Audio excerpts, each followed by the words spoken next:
Os ucranianos fizeram um ataque numa estação de bombeamento de óleo bem longe aqui dentro da Rússia, aqui na região de Kalykino, aqui no Tartastão. Também teve outros ataques aqui em Belgorod e aqui em Saratov também, feito pelos ucranianos. Os russos também fizeram um grande ataque de ontem para hoje. Na linha de frente, o exército ucraniano, não, o Estado-Maior das Forças Armadas Ucranianas, se pronunciou pela primeira vez sobre as ofensivas que estão sendo feitas em Mariupol e confirmou que mais de 400 quilômetros quadrados já foram retomados dos russos ali em Mariupol, né? Então, excelente notícia isso daí. Continua a operação seguindo naquela região. A gente tem mais informação sobre o jovem brasileiro, o Bruno, que foi espancado até a morte por outros brasileiros lá na Ucrânia. Um delator surgiu no caso e está fazendo delação lá com o governo ucraniano, acusando justamente o chefe do grupo Advanced por essas práticas meio bárbaras aí de tortura e pela morte do Bruno, né? Vamos falar sobre esses assuntos aqui. Eu sou Peter Turguniev, esse é o canal Mundo e Revolução e nós vamos falar agora sobre a situação na Ucrânia, hoje dia 23 de fevereiro de 2026, 8 horas da manhã aqui em Nova York, 3 da tarde lá em Kiev, no momento que eu gravo esse vídeo. E essas notícias aqui foram sugeridas por Em Mão de Anão, Canivete Vira Facão, Caminhoneiro Marítimo Cubano em Fuga e várias outras pessoas. Obrigado aí ao pessoal que sugeriu notícias lá no nosso site, no visãolibertaria.com. E obrigado a você que está assistindo o nosso vídeo. Se você gosta do nosso conteúdo, por favor, deixe o seu like e se inscreva aqui no canal, né? Pois bem, de ontem para hoje foram 127 drones e mísseis contra a Ucrânia, lançados pelos russos contra a Ucrânia, 126 drones e um míssil. Desses todos, 105 drones foram derrubados pela defesa antiaérea ucraniana. O míssil atingiu alguma coisa, os outros drones também atingiram 11 locais em pontos diferentes da Ucrânia, aí, causando alguns danos, tá? Mas os danos não foram muito significativos. Esse aí já é um ataque considerado de tamanho normal. Todo dia tem ataque de 100 drones contra a Ucrânia, né? Bom, agora, os ucranianos realmente fizeram um ataque significativo, porque é um ataque muito longe e que parece que teve muito sucesso, tá? Kalykino é uma estação de bombeamento de óleo, né, de petróleo lá na região de Tartastão. É uma região produtora de petróleo na Rússia, bem longe aqui, ó, né, onde fica Kazan, né? E entre Ufa e Kazan. Então, a Ufa também é uma grande região produtora de petróleo da Rússia. Então, essa região aqui foi atingida pelos ucranianos. Tem um depósito de combustíveis aqui e uma estação de bombeamento, né? E dá para ver aqui as imagens, realmente o sucesso muito grande dessa operação que foi feita com drones.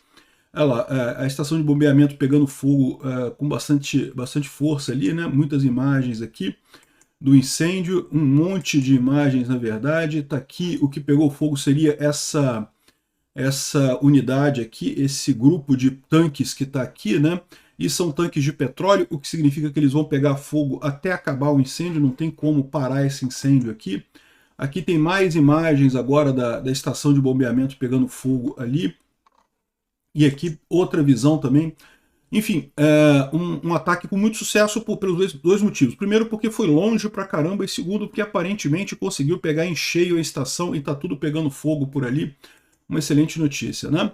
Também em Belgorod houve mais ataques ucranianos, isso já é uma coisa mais, digamos, comum, né? Belgorod tem sido alvo de ataques ucranianos aí com uma certa frequência.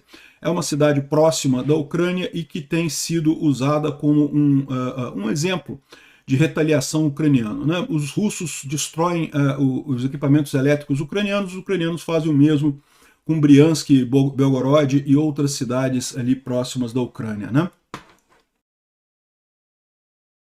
Teve também uma fumaça que está subindo na refinaria de Saratov, tá? A refinaria de Saratov não está marcada aqui nesse mapa também, aqui Belgorod está atingida aqui também. Saratov fica aqui, ó, nessa cidade aqui. Saratov está aqui.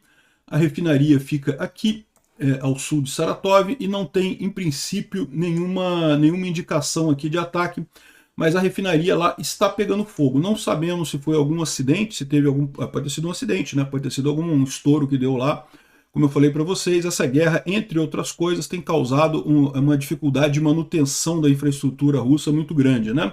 Então pode ter sido meramente algum acidente lá em Saratov. O fato é que está pegando fogo em coisas lá em Saratov. Pode ser também que tenha havido ataque ucraniano, a gente não ficou sabendo, não tivemos registro disso, mas o fato é que a refinaria de Saratov também está pegando fogo, né? Na linha de frente, a gente tem aqui um vídeo lançado mostrando uma série de ataques feitos pelos ucranianos contra sistemas de defesa antiaéreo mais uma vez, né? Então aqui um S-300 e um sistema de defesa antiaéreo OSSA, uma antena e um veículo eletrônico de guerra foram também atingidos. Então os ucranianos têm feito muitos ataques contra sistemas de defesa antiaéreo russos, porque esses sistemas, além de servirem para a defesa antiaérea, também servem como aviso prévio de ataques ucranianos. Então é muito útil para a Ucrânia destruir esses sistemas, né? E também teve aqui um ataque na região de Kupiansk, em que os ucranianos destruíram aqui alguns drones, aqui já é mais na linha de frente mesmo, do avanço ucraniano por ali, né?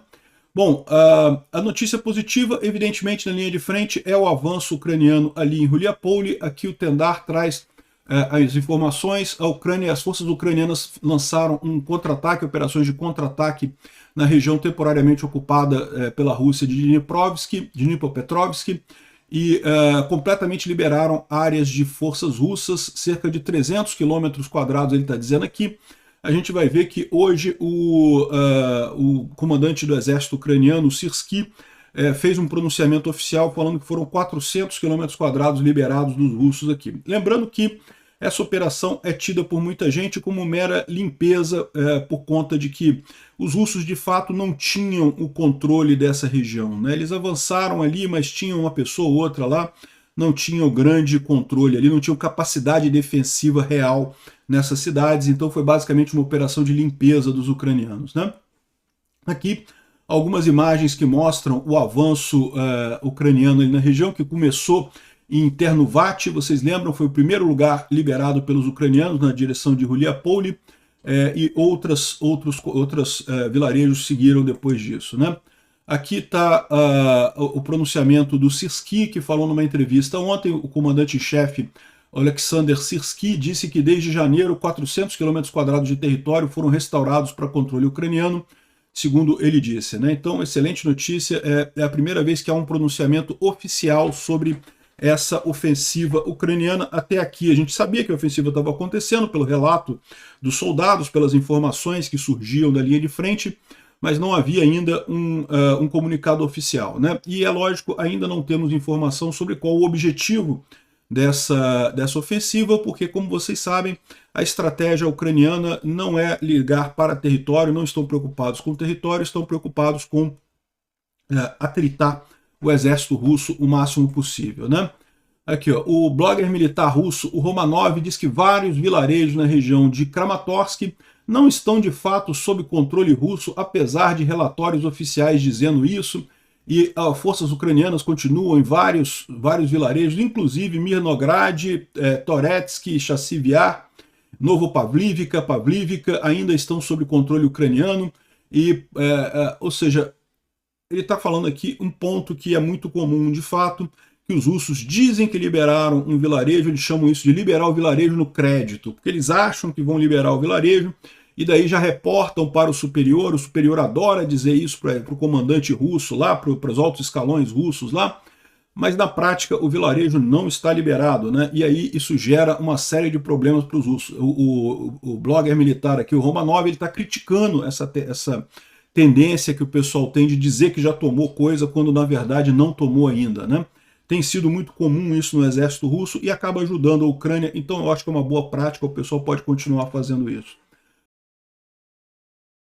Bom, fora essas informações, nenhuma outra grande mudança aqui na linha de frente.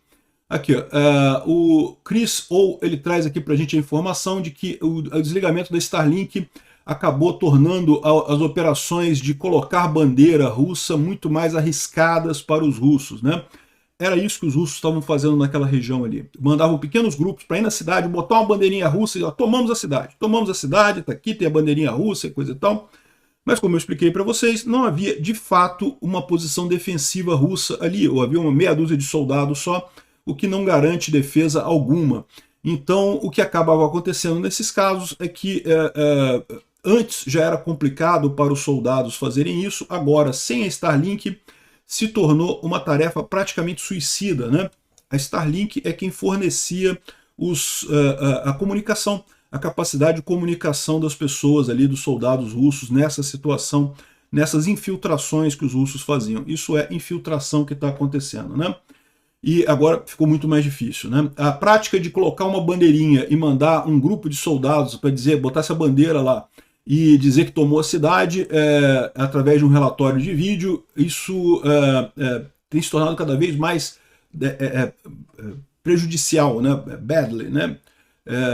Para todo mundo, com exceção do comandante russo, né? Os soldados muitas vezes são mortos logo depois do evento, se expuseram para fazer o filme, para poder gravar que a bandeirinha russa está ali, os ucranianos estão próximos e aí acabam destruindo, né? Os generais conseguem marcá-la no mapa, a linha de frente, dizendo que está a linha de frente naquela cidade, não sei o que lá, mas a verdade são vilarejos tomados no crédito, ele coloca aqui, é exatamente o termo que os russos usam, e os comandantes muitas vezes ganham bônus em dinheiro, medalhas e promoções com isso, os soldados que se ferram lá na frente morrendo, né? E está cada vez pior. Isso é ruim também por outros aspectos, porque uma vez que o comando acha que a cidade já está tomada pelos russos, eles não se preocupam mais em bombardear posições ucranianas naquela cidade, por óbvio. Não tem mais posições ucranianas naquela cidade, né? Para que a gente vai bombardear a cidade? O problema é que, de fato, tem posições ucranianas na cidade, e daí isso acaba ajudando os ucranianos no final das contas, né? Bom, outra coisa que está sendo bastante preocupante lá para os russos é o retorno de soldados da linha de frente. Isso é uma coisa que é trágica para todo mundo, tá? Toda guerra tem esse problema. Mas lá na Rússia é particularmente pior devido justamente à estrutura social, já está mesmo carcomida há muito tempo, né? E a questão econômica também muito ruim aqui, ó. Um soldado russo que retornou na guerra da Ucrânia estrangulou sua mulher, né, sua esposa de 20 anos que estava grávida. O assassinato brutal aconteceu no vilarejo de Bolshoi Lug, na região de Irkutsk. Um rapaz de 22 anos que é das Forças Armadas Russas, aí tem o nome dele aqui, estrangulou a esposa dele que estava grávida. Depois ele colocou o corpo dela em linóleo, né, e tentou esconder os traços do crime.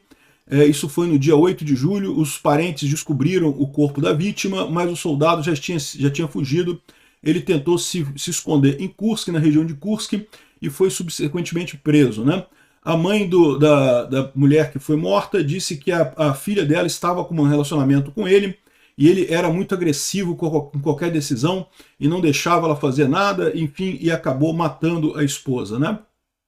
E a questão é essa, a guerra ela meio que normaliza um grau muito alto de violência, né? A pessoa, por mais que ela seja contida, por mais que ela seja uma pessoa sensata e calma, a guerra acaba tornando a pessoa violenta, né? Porque meio que não tem alternativa, você vê violência para todo lado, você vê morte para todo lado, pessoas próximas de você morrendo, acaba normalizando a violência. Isso já é trágico em qualquer país, em qualquer guerra.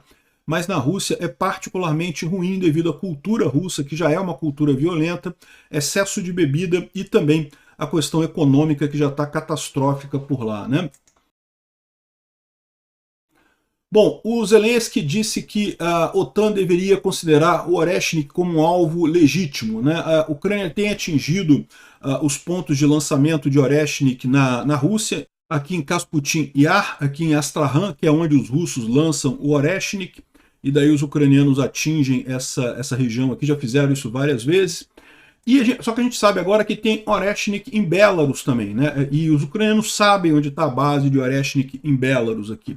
E o que o Zelensky está falando é que a OTAN deveria considerar essa base como algo ativo, um alvo legítimo. Belarus, em tese, não está nessa guerra, mas a gente sabe que Belarus está nessa guerra, né? O Belarus ajuda a Rússia. O Trump tentou ajudar, dizer que não, que Belarus levantou sanções contra Belarus e não sei o que lá, sendo que Belarus, no final das contas, ajuda a Rússia e tem uma base de Oreshnik lá. Então, o que o Zelensky está querendo é que a União Europeia permita que eles ataquem Belarus, que a OTAN e a União Europeia permita que a Ucrânia ataque Belarus na base do Oreshnik. Não é para atacar Belarus em qualquer lugar, não é qualquer coisa em Belarus ser atacada, porque realmente a Ucrânia não quer guerra com Belarus. Mas a base de Oreshnik russa em Belarus tem que ser atacada, né? E não é só isso, não. Ele também está dizendo que a Rússia colocou relés de transmissão para drone Shahid em Belarus para ajudar nos ataques no oeste da Ucrânia, né?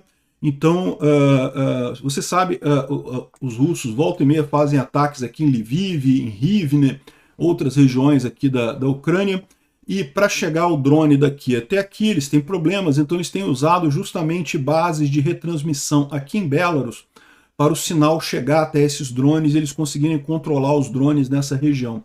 Então, basicamente, o que o Zelensky está querendo com esse discurso dele, tanto com relação ao Oreshnik, quanto com relação às bases de retransmissão, é conseguir uma autorização da OTAN e da União Europeia para poder atingir esses pontos específicos. A base de lançamento do Oreshnik e a base, essas antenas de retransmissão que estão sendo usadas pelos drones Shahed, né? Eu acho que seria uma boa coisa, até porque lembra que o drone Oreshnik aqui em Belarus não visa atingir a Ucrânia, tá? O drone aqui em Belarus, o Oreshnik aqui em Belarus, ele tem uma distância mínima que ele pode ser lançado. Ele não pode ser lançado, como ele é um míssil balístico, ele tem que subir e cair. Ele não pode ser lançado sobre Kiev, por exemplo, né? No máximo poderia ser lançado aqui no sul de Odessa e coisa e tal. Os mísseis que estão aqui em Belarus, os Oreshnik em Belarus, são para serem lançados sobre a Europa, sobre a Alemanha, França, Inglaterra, né? Então, essa é a visão dos ucranianos. Vamos ver se os europeus concordam com isso. Eu acho que deveriam autorizar isso sim, né? O Instituto para o Estudo da Guerra fala sobre o grande ataque que teve de anteontem para ontem, né? Então, as forças russas conduziram outro ataque grande com drones e mísseis do dia 21 para o dia 22 de fevereiro. E, ao invés de atingir apenas infraestrutura de energia, também incluíram a infraestrutura de água e de ferrovias ucranianas. A gente falou sobre isso ontem, então não vale a pena mencionar mais. Foi um dos grandes ataques, mais uma vez aqui, um dos grandes ataques dessa guerra. Não foi nem perto dos maiores que já tiveram, mas foi um grande ataque de qualquer forma, o que aconteceu de anteontem para ontem, né?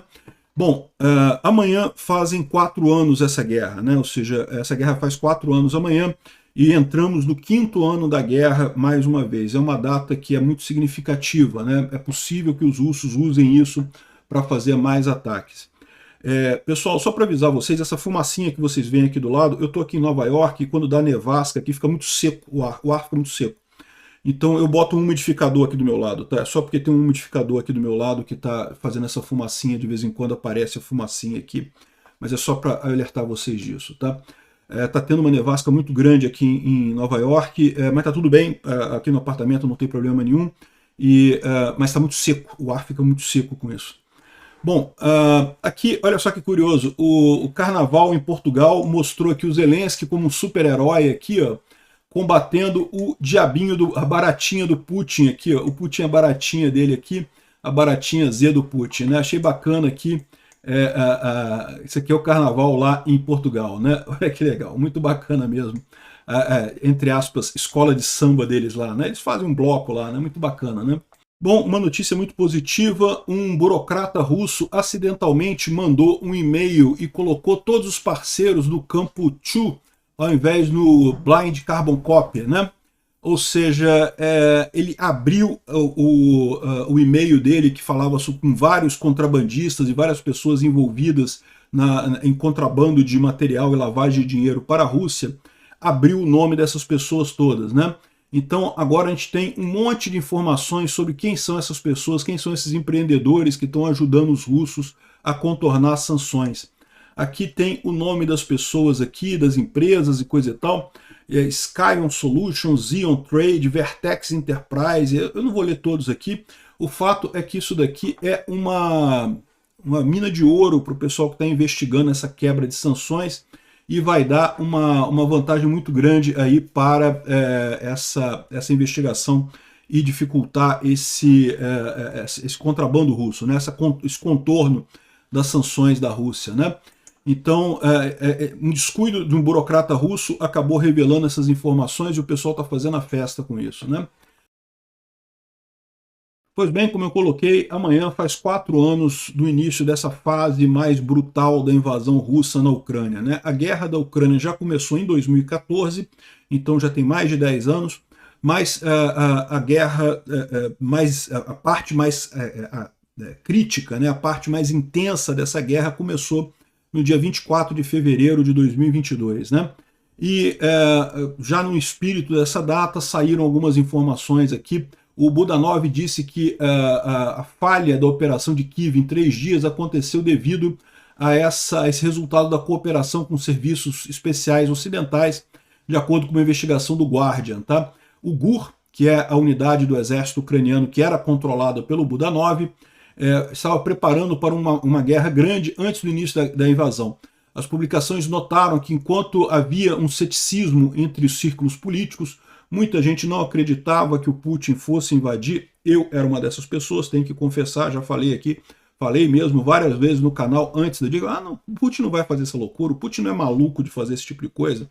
Ele sabe que vai se ferrar nessa história, não vai ganhar nada, né? E como eu já falei para vocês também, no final das contas, não fui eu que errei. Quem errou foi o Putin. O Putin errou em fazer essa merda que ele fez, né? Tá mais do que claro agora isso. Mas um grupo pequeno de oficiais do GUR começaram, de forma silenciosa, a planejar a contingência, ou seja, ninguém acreditava que o Putin fosse de fato fazer a doideira que ele fez. Mas vamos começar a planejar aqui como é que a gente vai fazer a coisa caso esse maluco faça alguma coisa, né? E uma atenção especial foi dada ao aeroporto de Hostomel, que seria um ponto de apoio central russo. Esse era exatamente o plano russo. O plano russo era tomar o aeroporto de Hostomel com forças especiais. Eles botaram um monte de helicóptero com as Spetsnaz lá, as forças especiais russas, para tomar o aeroporto, e aí depois iriam usar esse aeroporto como uma espécie de ponte aérea, com vários aviões trazendo soldados russos e equipamentos pousando ali. O aeroporto de Hostomel é um aeroporto muito grande que tem aqui próximo de Kiev, né? Hostomel é aqui, Hostomel é aqui, é esse aeroporto aqui, tem uma pista enorme, então dá para pousar aviões muito grandes aqui. A ideia era justamente botar uma quantidade grande de tropas russas aqui para fazer um ataque surpresa em Kiev, antes da defesa ucraniana estar preparada para proteger Kiev, né? Esse era o plano deles. E o Budanov explicou que, na verdade, acabou sendo decidido ali. E ninguém tem dúvida disso. Por quê? Os russos, de fato, conseguiram tomar o aeroporto rapidamente, como era o plano deles. Os aviões chegaram a decolar da Rússia com as tropas para pousar lá, só que os ucranianos tinham uma equipe ali perto que conseguiu retomar o aeroporto. Então, no primeiro dia, se você pegar o primeiro vídeo, não, porque eu comecei a fazer vídeo sobre a Ucrânia no dia 22. Então, no dia 22 de 2022, né, 22 de fevereiro de 2022. No dia 24, o primeiro dia da guerra propriamente dita, eu falei que os ucranianos retomaram Hostomel, né? Então, no primeiro dia, os russos tomaram, os ucranianos retomaram Hostomel. E isso que quebrou o plano dos russos. Os aviões tiveram que voltar, porque não tinham onde pousar mais. E depois eles mandaram mais tropas especiais para tomar novamente o aeroporto de Hostomel, só que nesse meio tempo os ucranianos usaram obuses para quebrar toda a pista, para destruir toda a pista de Hostomel, de forma que os russos depois tomaram, acho que foi no terceiro dia da guerra, os russos tomaram totalmente Hostomel, no terceiro dia da guerra, mas o aeroporto estava totalmente destruído, a pista estava completamente destruída, não havia mais como pousar avião ali, e com isso essa estratégia dos russos deu errado, e aí toda a estratégia dele deu errado a partir daí, né? Eles tinham o plano B, que era o comboio de 35 quilômetros que saiu lá de Belarus em direção a Kiev, mas esse comboio nunca chegou. Os ucranianos fizeram uma série de armadilhas e coisa e tal, porque aí os ucranianos tiveram tempo de se arrumar. A questão toda foi essa, né? Todo o avanço russo, se você olhar, todo o avanço russo aconteceu nas primeiras horas, quando eles pegaram os ucranianos desprevenidos. Muita gente ainda não acreditava que os russos fossem de fato fazer essa ofensiva, né? Depois que os ucranianos se organizaram e coisa e tal, os russos não andaram mais nem um metro, ao contrário, perderam um monte de espaços, né? O Zelensky acusou o Putin de ter iniciado a Terceira Guerra Mundial e diz que não vai descartar território no leste da Ucrânia, né? Ele sabe que não pode fazer isso porque no momento que o Zelensky assinar um acordo entregando o Donbás, ele é derrubado na Ucrânia. Ele não fica. O povo ucraniano não aceitaria esse tipo de situação. Então não tem alternativa. Essa alternativa que o Putin e o Trump querem simplesmente não existe, né? E ele está falando que, na verdade, que o Putin começou a Terceira Guerra Mundial com essa invasão da Ucrânia e está recomendando que a comunidade internacional reaja da forma adequada. O pessoal está ainda deitado em berço esplêndido, né? Sem fazer coisa alguma, e isso é uma situação que está ficando cada vez mais perigosa. Bom, saiu mais uma reportagem no SBT News aqui sobre a unidade brasileira lá, o grupo Advanced lá na Ucrânia, né? O Sérgio Utsch tem feito um acompanhamento muito interessante lá da Ucrânia, um cara bem imparcial, e ele está falando aqui que o comandante da unidade brasileira que autorizou a tortura que matou o pernambucano, segundo um delator, né?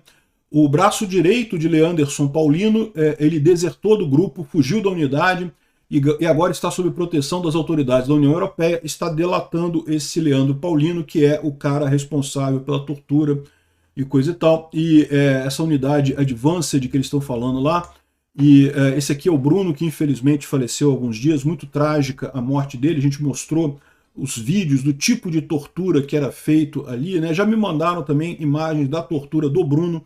Eu não vou mostrar essas imagens aqui, me desculpa, eu não posso mostrar essas imagens, é realmente muito chocante, mas é muito triste isso. E enfim, essa coisa, lembra, isso aqui não é o exército ucraniano, isso aqui é um grupo de brasileiros que foi para lá e que está usando táticas que inclusive são táticas atrasadas de tortura, que muita gente confunde com táticas para estimular a bravura dos soldados. Não, não é, isso é só tortura, não ajuda absolutamente em nada numa guerra, guerra moderna é outra coisa. E aí eu só deixo essa ressalva muito importante para vocês. Quem quiser ir lutar na Ucrânia, eu já falei aqui, o site deles é o joinwayarmy.org e eles o pagamento é bastante razoável, funciona muito bem, mas antes de ir para a Ucrânia você precisa ir no site deles, fale diretamente com o exército ucraniano. Não aceite ajuda de intermediários que prometem pagar passagem, que prometem pagar, te ajudar a levar lá, não... Chegando lá em Kiev, até tem locais de apoio, tem pessoas que apoiam o pessoal que chega lá em Kiev, mas você tem que ir por sua conta para Kiev e com dinheiro para voltar. Isso é muito importante caso você desista da coisa e queira voltar. Ir com a passagem paga por alguém é arriscado pra caramba. A pessoa pode tomar seu passaporte, você vai ficar preso lá, vai virar um escravo na mão dessa pessoa, porque você não tem como sair sem um passaporte válido. Eu vou deixar aqui na descrição desse vídeo o link para o Centro de Recrutamento de Estrangeiros. Então lembra, se você quiser ir lutar na Ucrânia, vá pelo canal oficial, procure o site oficial, se inscreva de acordo com a coisa e lembre-se, não é piquenique, é uma guerra, existe chance de morrer. Mesmo pelo exército ucraniano, não há garantia de que você vai voltar vivo de lá, tá? É dureza, guerra não é uma coisa fácil. Mas é uma oportunidade. Para muita gente é uma boa oportunidade. O importante é, se você decidir que é uma boa oportunidade para você, vá pelo canal oficial, vá pelo site da Ucrânia. Não aceite ajuda de terceiros. Obrigado por assistir nosso vídeo até o final. Tem alguns links para você nos ajudar aí na tela e também na descrição desse vídeo. Contribua com o nosso projeto.